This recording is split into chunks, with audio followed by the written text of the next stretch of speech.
Hey, hey, hey.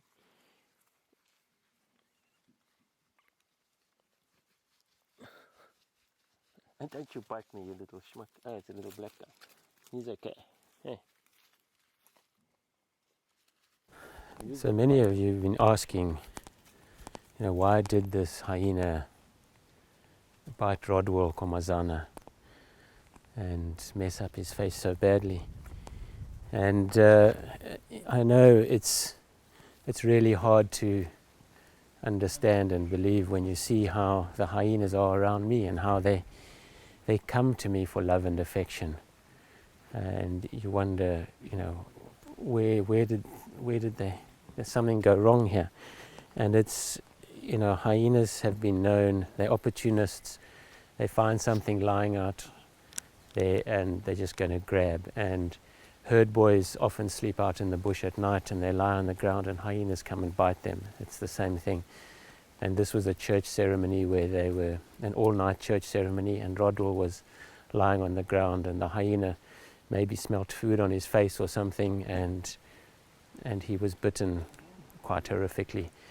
But the hyena was easily chased off. They're not out there, really trying to attack. They're just opportunists. There was a similar case in the Kruger National Park a few years ago. Erko Janssen van Rensburg had his face bitten badly by a hyena. Nicholas Hudson in KwaZulu-Natal had his face badly bitten as well.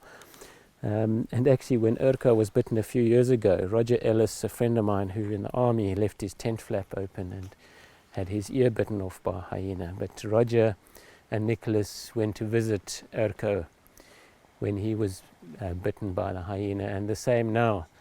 Erko and Nicholas have reached out to Rodwell in the same sort of situation, which is fantastic to see all these guys coming together like this. But, even I wouldn't sleep on the ground, even with my hyenas. It's just something you don't do, and I try and tell friends not to do that, but they carry on camping and sleeping on the ground, and it's just a matter of time. You cannot do that. You're in a wild area, these are wild animals, and you've got to be aware of how they operate.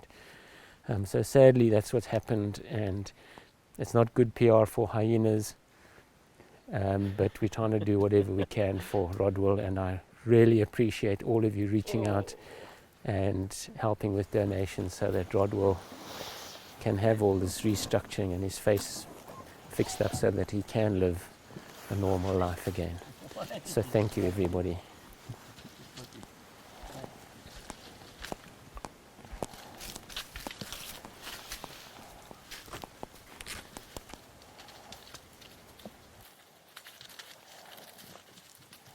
So I just want to thank everybody for all their help in making this possible for Rodwell. Thank you.